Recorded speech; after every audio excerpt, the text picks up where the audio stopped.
Hi everyone, it's Suez here back again with another video.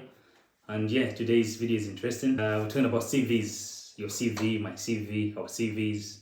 And now how you pronounce the CV in full is really up to you, whether you call it curriculum vitae, vitae, vita, or you call it what, resume. It's really up to you, but then yeah, you get it. We're talking about the CV. I'll simply call it CV in this video. So it's really something that I do in my free time, and I thought I'd share like some few tips on how you can have a winning CV or a good CV that can be able to land you a good job.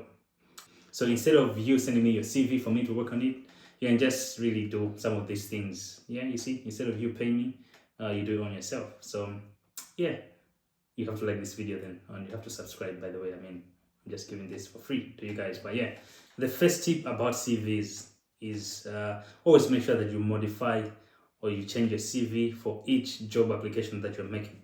Now, I really don't mean like you have to have like 10 different CVs for 10 different job applications. I mean, pretty much that's it. But then I'm simply saying you should somehow modify 2 things or 3 things based on the job application. Because I've seen, I used to do this back then. I'd have like one CV and I would apply for 10 different jobs using that one CV. So I'm applying for procurement officer, I'm applying for procurement manager, I'm applying for supply chain manager, supply chain coordinator. I'm using that one CV. Then, I mean, I knew that it wasn't working because I mean, I'd apply 10 jobs and then maybe got for one interview. But then when I was changing my CV for each job application, things changed. I mean, I usually get like a lot more calls for job interviews now. So it's really just you working on your CVs. So you just have to change like minor details. Yeah. So that's the first point. The second point is make it short. So this is a little bit relative in how I explain it, but then just make sure that it is somehow, I'd say 3 to 4 pages max. Maximum. It should really be maximum 4 pages. I mean, now this somehow varies depending on how you've been working, how long you've been in the industry, and things like those. But then having a CV that is around like what 6 or 7 pages, that's too much. So you should understand that recruiters or HR personnel or whoever is doing a recruitment really have like a time to look at your CV. So if you have like a CV that is like 7 pages or 10 pages or even 12 pages, that's just a lot for a recruiter to look at the CV and then be able to make a decision. So when recruiters get a CV, simply what they're doing is they're just perusing, and then you really just have to make sure that you have a few pages that cover the details that are really important for the job that you're applying for. So just make sure that you make it short. The next tip, which is very important, is make sure you show your results. Now, what I mean by show your results is this. So if you have been working for an organization and then you've been able to achieve some 3 or 4 things while you're there, make sure you put that in the CV, and make sure that you put it, I would say, on the first page or second page, and that can easily be visible by the recruiters. Now, what I really mean is simply say, okay, in my current role, I work as accounts assistant. I've been able to increase the report rate or whatever you can call it, but then by maybe 5% or 20%. Just make sure that it is somehow quantifiable, and then you put in the percentages, you put in the numbers. That really means a lot. So just make sure you do that. So yeah, show the results, show your accomplishments. If you are just a recent graduate, make sure you show let's say, oh, I recently graduated with a distinction, I recently did this. Or yeah, just make sure you show like your accomplishments and your results. That really means a lot. That really means a lot. Sorry guys, someone's calling my phone. I'll be back.